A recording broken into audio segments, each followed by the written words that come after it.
Hey kids, want to make sure your RPG vlog gets hits and views and thumbs up and thumbs down? All you have to do is mention 2 words and guaranteed you will get traffic. And no, those 2 words aren't sex. Those 2 words are critical role. All I have to do is mention critical role somewhere in your vlog, guaranteed.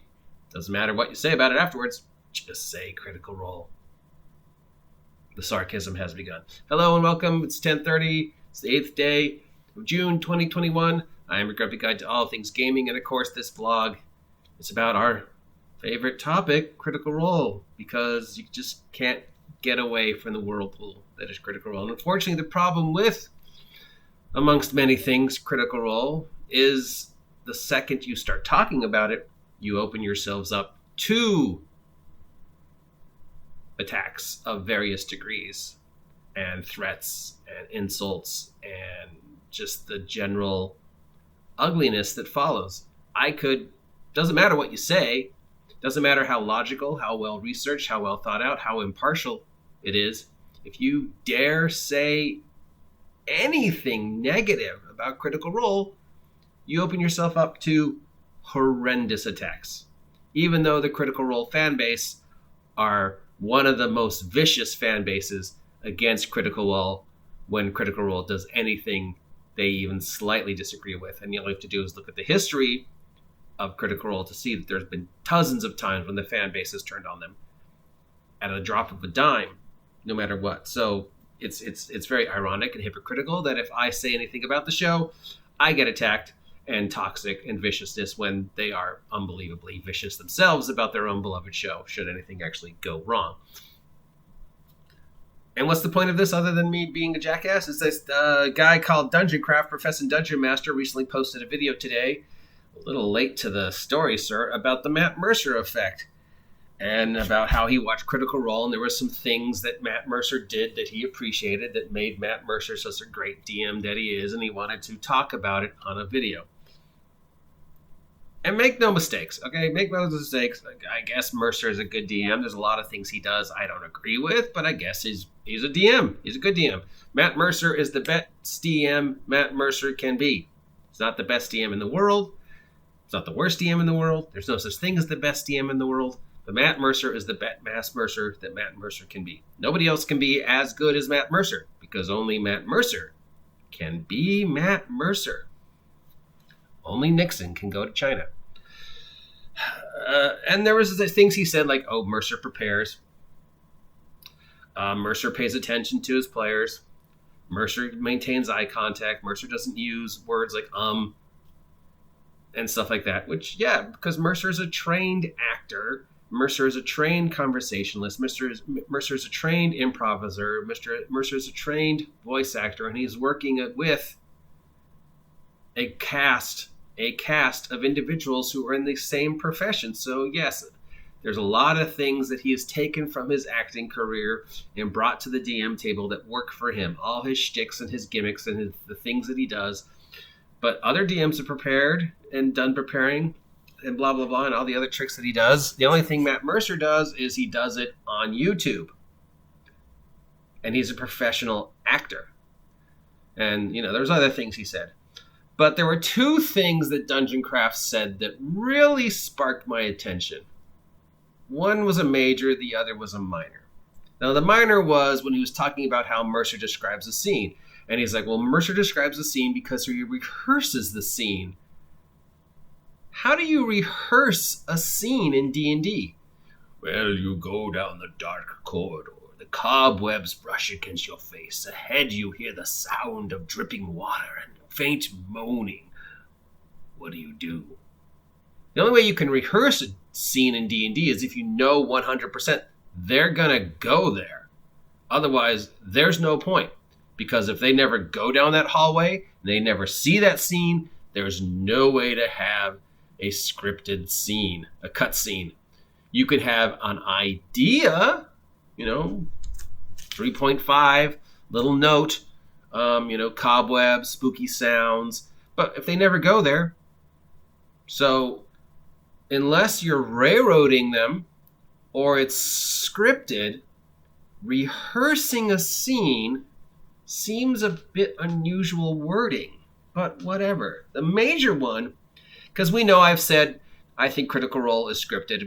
Critical Role is the WWE of gaming, and hundreds of people have attacked me and said, no, it's not, no, it's not, no, it's not, even though Mercer has admitted it is. But that's not what I want to talk about. What I want to talk about is what he said at the very beginning. In the past, games have provided you with how to play sections and how to run sections and how to build adventure sections. But we don't need those anymore thanks to Critical Role. So the assumption in there is if you watch Critical Role, you don't need to read how to play the game. You don't need to read how to run a game. You don't need to read anything about how to design adventures. All you have to do is do what they do. And that's where I take umbrage.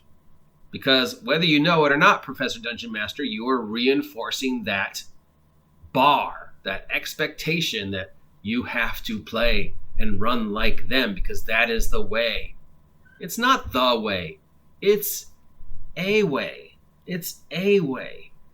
Okay? Only Matt Mercer can run like Matt Mercer.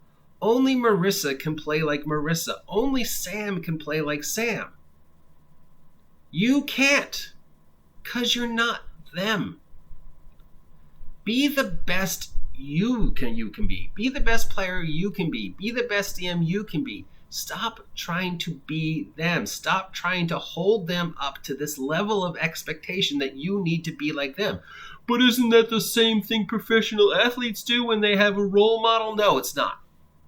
Okay?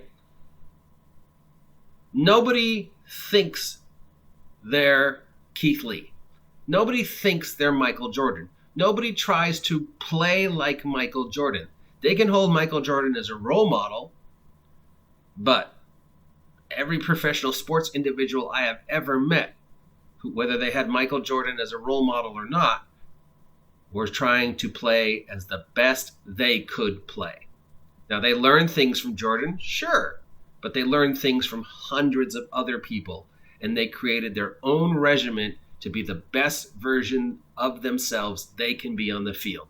The Rock had a lot of people that he modeled The Rock after, but only Dwayne Johnson can be The Rock, and no one else can be The Rock. You can train like The Rock, you can learn to wrestle like The Rock, you can be better than The Rock, you can be worse than The Rock, but you cannot be The Rock. So saying that Matt Mercer is the equivalent to somebody who, is a fan of a professional athlete, and that individual is trying to be like them, it's like, no, it's not the same, because every coach will offer you hundreds of different ways, and no two coaches coach the same. Every training that you go to will be different from every other training. Everything you do to make yourself the best athlete you can be will be on you. You can't be Michael Jordan. And I don't know anybody who says, I'm Michael Jordan. I'm just like Michael Jordan. No, they say I'm better than Michael Jordan. I learned a lot from MJ, but yeah, I'm my own player. I learned a lot from The Rock, but yeah, I'm my own wrestler. I might steal some things from The Rock, but I steal from 100 other people as well to make me. So I am unique. I stand out. I am the best me that I can be. Mercer himself has said, stop trying to be me. Mercer himself has said, stop trying to be Sam. Do not hold me up as your level of the way you think you should play. If there are things I do you appreciate, feel free to copy them, but stop trying to be me. Only Matt Mercer can be Matt Mercer. So saying we don't need guides to tell us how to play, run, build adventures anymore because we have Critical Role, that's just more self-destructive thinking about the hobby. You're telling people you don't need to learn from anybody else. You don't need to read anything else. Yes, you do. Yes, you do. I'm constantly learning. I'm constantly reading. I do not consider myself anywhere close to being complete as a dungeon master. I'm constantly changing how I do it. And are there things I learned from Matt Mercer? No. I mean, I've watched the show for like 10 minutes once. Why are these so dirty? And sure, he's prepared. He does voices. He's got his screen. He's got his figures. He's got his actors. He knows how to respond to them. They know how to respond to him. They know how to work off each other. There are things he does, preparing and tools and blah, blah, blah. But none of that is something he invented. These are all things other people did. Mercer is not the first person to have a D&D folder or props or figures or NPCs or planned encounters. He's just on TV. That's the only difference between him and me, is he's on TV. I'm the best me I can be at this point in time. Doesn't mean I won't get better, doesn't mean I won't get worse, but I'm the best me that I can be at this time. If there's something Mercer does that I like, that I want to steal from, sure. But I'm also going to steal from hundreds of other people to continue to improve my skill set. So to tell me all I need to know about role-playing is just to watch Critical Role, that's just counterproductive. Don't watch Critical Role. Watch 100 other things first. Read the damn books. Know the history of the hobby. Look at other games. Sit in games. Play games. Run different games. Just ask if you could watch a game for an hour. Because everybody is different and everybody is trying to be the best they can be. And the only way you can do that is to stop holding Critical Role up as the golden bar. Now remember, my experience with Critical Role and the Critical Role fan base is unique to me. And I assume your experience with them is completely different. So the fact that my experience with Critical Role and the Critical Role fan base has been for the most part negative is because of the environment, because of the individuals I've interacted with, because of thousands and thousands of factors. It is unique to me. So don't get angry at me because I complain about it and I don't like it and I believe certain things about it.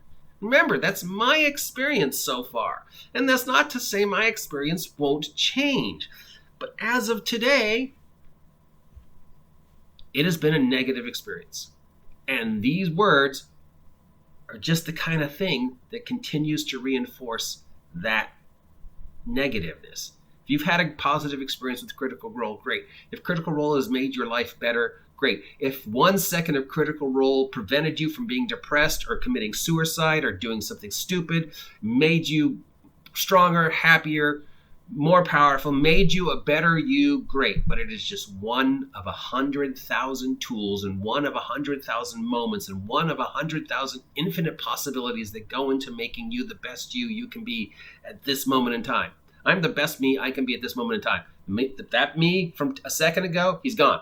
And the me that's coming up will be completely different. So, yeah, learn how to play. Learn how to run. Just never stop learning how to play, how to run. It's a tool. Critical Role is a tool. There are hundreds of others. And I know you're all going to be mad at me for talking about it, so go ahead. I'm your grumpy guide to all things gaming. If you appreciate this content, thumbs up. If you don't appreciate this content, thumbs down, which I know you're going to do. If you haven't subscribed yet, please subscribe. 500 subs. If you don't appreciate what I have to say, you feel free to unsubscribe. Blah, blah, blah. Yakety smackety. Critical Role. Get off my lawn.